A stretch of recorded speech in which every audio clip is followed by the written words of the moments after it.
私はこれまでの人生でもう無理かもって思ったらすぐに諦めて逃げ出すっていう癖がありました。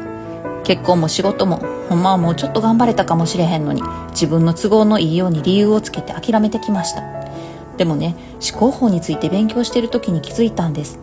私はこの人生で諦めないっていうことに挑戦する必要があるんかもしれんって。諦めるってほんまに簡単なんです。嫌なことに蓋をして逃げたらいいだけやから。つい先日ももういいや、やめようって諦めそうになった出来事がありました。